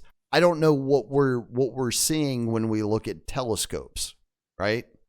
Yep, I don't know exactly what it is that I'm seeing when I look up at the night sky and I see stars. Like I've been yep, kind of back to what I was saying earlier. It's like how do you ever know that anything is what it is? With knowing all these lies that we've been told along the way. I don't know yep, what this shit is. And the thing is, I don't think anybody else really knows that much more about it than I do because I've been here for a while now. It's gotten to the point now where it's kind of like a badge of honor. I've got 5 decades under my belt at this point of trying to figure out exactly what the fuck is going on here. yeah, And I've still got just a massive list of questions that nobody's been able to answer. yeah, Um, yeah, I mean, that's the thing is I don't think anybody's gotten it right so far. I don't know if we're allowed to get it right. That's yeah, the thing. I'm still trying to figure out exactly what this experience is all about as well. Obviously, we're here to learn things. That much is evident to me. Like you can kind of equate life to a giant classroom. You're going to go through a massive amount of experiences. You're going to be presented with parabolic style lessons, one after another, and it's just like what are you able to pull out of it and incorporate, into how you do what it is that you do. yeah, I yeah. don't. I guess I can't explain it any better than that. Unfortunately, I and guess the big thing again, I can't rec. yeah. When Yeah, when people try to say like, "Oh, this is what it is," and those people are wrong, I'm like, well, obviously yeah. you don't know what you're talking about either. Trust the experts, self-proclaimed experts. What I can't reconcile is um, my long days when you're having short days in the northern hemisphere. That doesn't make sense. If That it's a flat during your Earth, winter. Yeah, yeah. It's sort of yeah. it doesn't work in any flat Earth model that I've seen. It's just The sort of skimmed over. Yeah, I mean the only one that I've seen that it kind of works in is where like the sun is literally like going in a circle Yep, around the flat Earth and just shining on the various parts as it goes around. But again, that it's would make it a silly. short day still Yeah, for us while you're having a short day. So yeah. It, I don't know. yeah, It again, it's one of those things where I look at it, and I'm like, it really has no bearing on my day to day life whatsoever. What yeah, shape yep. this thing is that we all occupy? It really doesn't. I mean, it does People get it does psyched up appear. about it though. Yeah, it does appear based on what I can see with my eye through a telescope that I'm told are other planets. They appear circular. But again, could be a trick of the optics, right? Could be a trick of the light. Who knows? Yep, I can't, there's no way for me to prove what I'm seeing through that lens. Like yep, to any satisfaction of my own, yes. you know. So I don't Yeah, know. so basically where I'm at is that none of the flat earth stuff makes sense, Hmm. but I'm not ruling out that I don't say that we're on a spinning ball globe either. I don't but I can't prove anything factual. Right. Yeah. And again, I think that's something else for people to just glom onto and waste some of them their lives with it, Yeah. you know, to become fanatics and just be essentially raving lunatics to everybody else, you know, because they're so wrapped up into their ideology, their worldview, that they're preventing themselves from seeing any other alternatives in reality. Yeah. Yep, yep, And I mean, yep. it's something that you can instill that type of behavior in a human being actually pretty easy. You just trick them to getting into an echo chamber. You give them a bunch of bias confirmation Yep. and get them to the point where they thinking they've got it all figured out, and then you just shut the door and you're done. It's a dichotomy that's been created. Mhm. It's either a spinning globe or it's flat, and, I'm not sure that It's it is always an either. A or B choice, isn't it? Yeah. Yeah, you got to go one way or the other. That's dialectic thinking or Yes. dialectical Yeah. thinking. Yeah, that's Hegelianism. Yes. It's the system that we've been under at least since the middle of the 19th century. Yep. Yep. And it seems to be the main tool that the ruling class uses in order to make us believe that time is linear, which yeah, I don't think it is. It's No. when you get to the level of the illusion that I'm at, where like just like I said, everything is false. Time doesn't exist. There is no such thing as time or actually existence. When you get to it, it's wild. It's a wild viewpoint to view everything from. Oh, okay. I think it exists in an experience. We experience time, whereas does is that what it is? I don't know that that's what it is. It's No, more the way no, because we experience again, it. going back to the whole hypothetical multiple dimensional theory, the concept that we know as time appears different from the perspective of each dimension. In other words, it looks different from people in or entities in the fourth dimension from the way we observe it. And then it's Yep. completely different for entities in a fifth or seventh or 13th dimension, whatever. It's completely unique in each dimension, but it's apparently like the one thing that ties them all together. That and dark matter. Well, I don't know. Right. That's Right. that's the best of what I've been able to make out of astrophysics. Yeah. Yeah.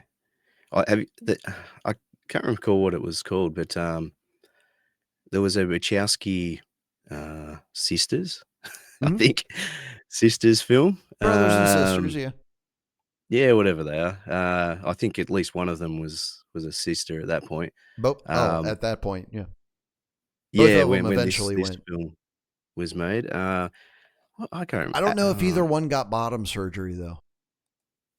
I haven't followed too I closely, haven't either. but they did a film where um, it was it was spanned across time, but things were happening simultaneously in different times, and Mm. I think that was a really uh, I think there's some truth in that, the way they sort of portrayed that in film. I I can't think of what it's called though. honestly I do too because the research that I've done into like mysticism and occultism and metaphysics and all of that sort of stuff, um that kind of seems to be the consensus of how time actually works, that everything actually does exist in a superposition all the time, Yep. but Yep. it's just dependent upon where you are observing it from as to Yes. what you're going to see and experience. In other words, the simple way to put it is all possible realities that could ever exist now, all at the same time. You just can't see any of them. Yeah. Yeah. Yep. Cloud Atlas. That was the film I'm thinking of. Gotcha. Did not see that one. Based on the novel by David Mitchell. Yeah. It wasn't a great film, but I just thought the way it was portraying these different um, synchronitic events Hmm. through different time periods it was interesting. It's a cool way of doing it. Movie that always got me Uh, was Memento. Have you ever seen that? yes, yeah, that's great. I really like that. Well, I love the movie. It's a fantastic movie. I think it's one of the best movies ever made. Problem Yeah. is, I've seen it. I've seen the first. I've only seen it through to the end once. I've seen like the first hour of it. I Hang think on. five So you times. skipped the start then? No, no, no. But that's the end. Yes. No. So yeah, what I'm saying is from the actual piece of media itself, I've only watched it in its entirety once. Yes. I've watched the first hour 5 times because it takes Yep. me that long to get into the movie to realize I've already seen it. I forget that I've watched it. I don't anymore Right. because again, I've done it 5 times now. But it actually somehow or another it tripped a switch in my subconscious that I don't think I've ever seen it. Right. That's fascinating. Isn't it? You'll have to write yourself a note or tattoo yourself or something. Well, like I said, I've done it enough times now that I've figured it out. I'm like, okay, I'm a dumbass. Yeah. Like literally by the 5th time, I was like, I've done this before. Okay, this is funny. Brilliant. Yeah. I don't know if that was an intentional effect of the movie or not, but that was the effect that it had on me. And I thought it was hilarious because of the fact that it deals with memory loss. Yeah. You know? Yeah. Very ironic. I do like Nolan's some of those themes he plays with memory, time, and all that. They're good fun. Oh yeah. Oh Dreams. yeah. I think Christopher Nolan's a hell of a filmmaker. Yeah. I mean, even his more popular stuff, like the Dark Knight series. I mean, Yep. those were all phenomenal. I mean, the third one was kind of it was all right. The first two were excellent. Yep. Yep. I mean, damn it. Dark Knight was the reason that I got like a home theater set up. Like Yeah. that Right. movie just visually and the audio was so far beyond anything else that was being produced at that time, in my opinion. I thought you were going to say because I was too scared to go to a theater after the shooting. No, I did actually go and see it in a theater. A couple of times, as a matter of fact. I enjoyed it that much. Well, I was a Batman fan growing up, but I didn't Yeah. necessarily like the lollipop Batman, as I used to call it. You know, like Yep. the cool '60s dancing the Batusi Batman. Like I always thought that shit was really cheesy. I like the gritty, the dark Frank Miller Dark Knight stuff. I was like, Yeah. fuck yeah, Yeah. that's what I like. So I mean, when Nolan made that movie, because I didn't see the first one until after I saw the second one, and I was like, fuck, holy shit, this is what I've been waiting Yeah. for. Yeah. It was instantly one of my favorites when I saw Batman Begins. Hmm. Yeah. No, it was great. I was always a comic book fan. So yeah, I hated those old Batmans. TV series. I liked Batman and Batman Returns, Hmm. and the rest were rubbish. But Oh, the movies in the '90s. yeah. Yeah. Oh yeah, yeah, yeah. But I mean, that was the best I'd seen to that stage, and it Well, wasn't yeah, because wasn't it was the perfect. best they had done up to that Yeah, yeah, stage. You know, just like before you got into the 2000s, the best Spider-Man that they had done was actually the animated series from the 1970s. yeah, yeah. Okay, I haven't seen that, but yeah, Oh, they're old, man. They're really old. I don't know. You might be able to find them. They might be out there. There was also because I vaguely remember this, but I remember being a little kid back in the 1970s. There was not only an animated Spider-Man series, there was also a live action Spider-Man series, and it was god awful. It was was that the really Japanese bad. one? Was it Japanese? I don't think it was Japanese. I It saw was a it here in Japanese one. America. Yeah, right. There was a Japanese one where he rode a motorcycle, like a dirt bike.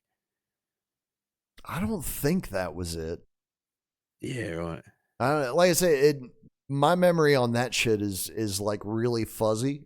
But I'll get like snapshots every now and then. I'm like, oh shit, that was on TV. Oh wow, I actually did see that Super Bowl. I remember that now.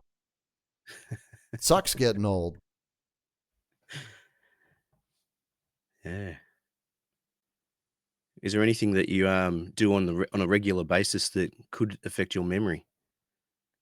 I mean, you mean besides smoking all the weeds? Dude, I've Oh, done I it's wasn't going to claim that. amazing. I find it amazing that with all the drugs that I've done in my life that my memory is still as elastic as it is. I I can only credit the marijuana for that because it sure it ain't crack, it ain't crystal meth, it ain't cocaine. Those don't help Yeah, your memory at all. It wasn't the alcohol, that's for damn sure. yeah, I will tell you one of the things that uh, really started to improve my quality of life after the age of 40 was when I quit drinking bourbon every day right. because I would get after it. You know, I can't just have like a nice one little nightcap to take the edge off. It's got to be uh, until I want to go to bed. Yeah, yeah, yeah. I rarely drink these days at all. Very rare. I mean, don't get me wrong. I enjoy my bourbon, but It Yeah, it was not it was not a good health situation, and that and a bunch of other stuff had to go too. yeah, yeah, yeah. No, it's good if you can like kick those habits. It shows a bit of willpower and everything. So congratulations. Well, thank you. Yeah, I don't say these things for the recognition. I say them so that hopefully folks younger than me are paying attention and realize that shit's going to happen in your life you ain't got no control over, and you're going to have to adjust to it. And I'm talking about the changes that are going to take place in your body that probably ain't nobody else is going to tell you about. But like your diet, your lifestyle after the age of 40, all those types of things, they're going to change whether you want them to or not. Just be prepared for it. Yeah. And then, like I said, I've been told it happens again after age 60. Haven't gotten there yet, but I'll report on it when I do. Yeah, yeah, you'll reach it before me, so yeah, We'll please do see. report. We'll see. Yeah, we got 10 years to play with here. Yeah, I could very well end up in a FEMA camp inside of 5 years. You never know. yeah, yeah, yeah. Especially if those forecast population figures is be believed. I don't know. We got 3 months in the books, almost 3.5 months in the books, and ain't nothing happened yet. So we'll Yeah, knock on wood and keep going, keep rolling throughout the year. Keep our fingers crossed, keep our eyes crossed, toes, and not our balls. That would be painful. People are into some wild shit these days, though, Matt. I don't know. Yona's been out driving all over the greater Midwest American prairie land, just flinging dildos to and fro. It's crazy. Absolutely crazy. People need their sex toys in America now. yeah. I guess make hay while the before those tariffs really kick in. Right? Wow. Get those oh, the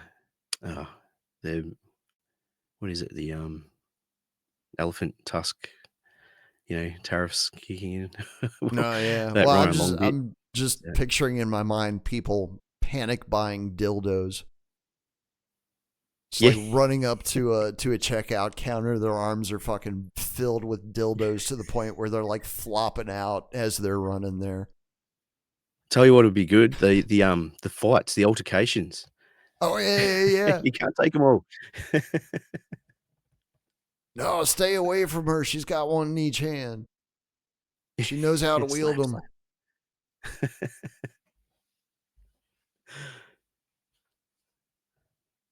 I'm totally out of material. It's a good thing we're at the end of the broadcast. You got Yeah, anything yeah. you want to plug, Matt? Let the Plug. folks know about. Uh, no, I mean, I'm working on, an EP, um, so I'm hoping to have that out, soon-ish, and thanks for giving the first track a spin the other night. Oh, That was really absolutely. cool of you.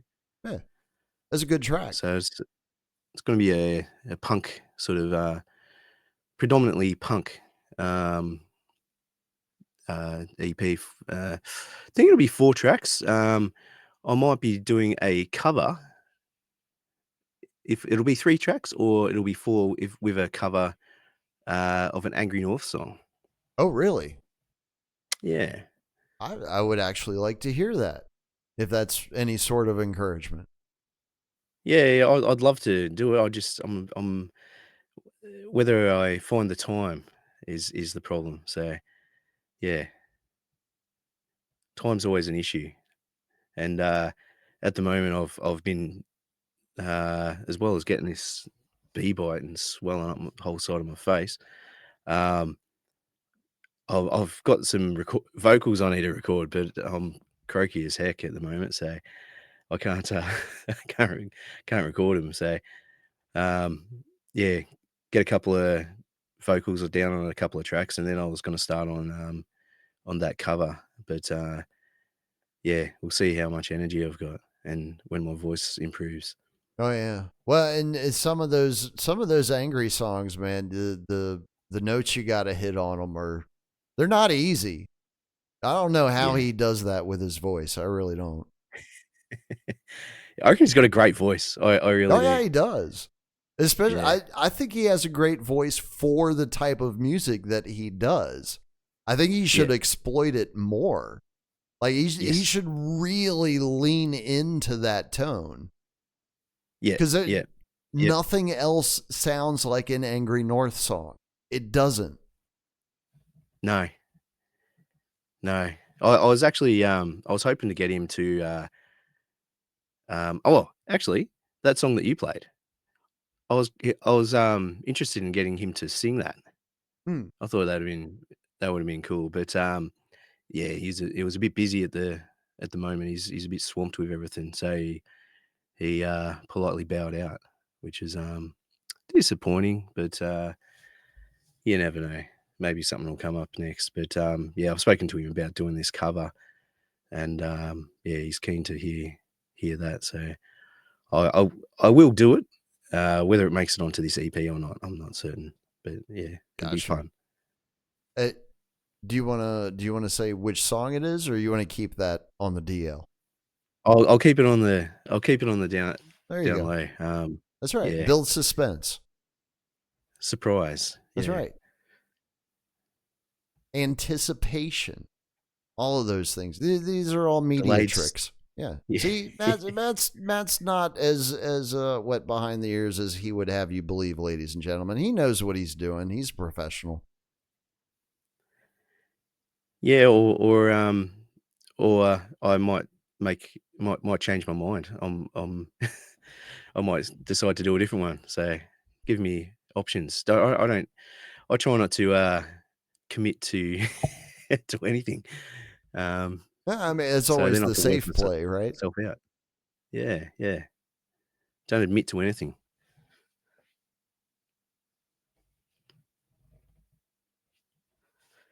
And anything else going on in your world? Waiting on Gumbo to show up tomorrow. That's going to be exciting. Um, Gumbo? Gumbo, yeah, yeah. Oh, you guys probably don't know about Gumbo. So No, I don't. Gumbo is a delicacy local to, well, I don't know if you really call it a delicacy. So it's a dish, right? It's like a Oh, it's like a okay. soup, but Yeah, it's yeah. thick. I'm aware of it now. Yeah. Yeah, yeah. So it's got like chicken, it's got sausage. You can put shrimp in there. Um, and the people who know how to make it really well usually don't share their recipes, but they will share their gumbo. Okay. And I got some coming tomorrow. And the Brilliant. person who's making it really knows how to make good gumbo. So yeah, I'm excited about that. I mean, that's what happens when you get old, man. It's like sex doesn't interest you anymore. Drugs, like you've done all the drugs. I mean, they're fine. Yeah, they're fun. We'll do some more, but it's nothing special anymore. Um, yeah, it's seen it all, done it all. But the food, man, the food that tastes good, you can get excited about that. And gumbo's it. Gumbo's where it's at. Well, I mean, I'm in that part of the country, so Yeah. it better be here. It'd be like, again, if I were to come to Texas and like nobody could make brisket. What the fuck am I in Texas for then? That's one of the things Texas is known for. And then, 30 minutes to the east of where I am is where they make the gumbo. Right. I'm in Okay. hog heaven, man. I'm just gonna eat myself to death in East Texas, but hopefully not before 2030. Yeah. That sounds like you got a exciting weekend. Oh yeah, man. Yeah. I think I'm actually going to unplug. I need to get some work done in the yard this weekend. There's trees that have sprouted in the backyard that shouldn't be there, and I should probably get rid of them sooner rather than later. And I've dragged my ass on it so far since January, so it's probably time to get it done. Yeah. Great. Well, I guess we sign off, will we? Yeah. Yeah. No, it's been great to have a chat. I've never actually spoken to you before in person, so that was great. Was it I don't as think scary as everyone said it was going to be? scary. Scary. No. Or maybe it was because I haven't heard that. Oh, I've always been told that everybody's afraid of me because I'm an intimidating personality. Oh, right. Yeah. Okay. So Yeah, no, I just figure that everyone's I don't really get either, intimidated. yeah, I just always figure everyone's either A, pissed off at me, or B, afraid of me. So I'm like, all right, whatever. I'm going to do what I want to do Okay. regardless. Yeah. I don't take anything personal, and I don't care what anyone thinks of me, so, Dude, that is the way to I'm set be. That is the way to set for be. life. Yeah. Absolutely you are, dude. We'll get along just fine, and we'll have a lot of fun in the process. I can guarantee you Yeah, that. and I'm good at offending people, by accident, so there you go. All right. Cool. We'll call it a deal then. We'll also have to leave it there, ladies and gentlemen. We are just about to hit the midnight hour on the East Coast, which means we have done our jobs once again. We're going to go ahead and sign off for this week, but we'll be back on Tuesday nights to do what we always do on Tuesday nights, play more of your requests than anybody else. You better get them in now because, again, folks know we're back on the air, so they're going to start getting back into the routine of sending in requests. Get it in early to make sure that it actually gets on the air. That's my best advice, and that's all I got for you. You ain't got to go home, but you can't stay here, folks. We'll see you next Tuesday.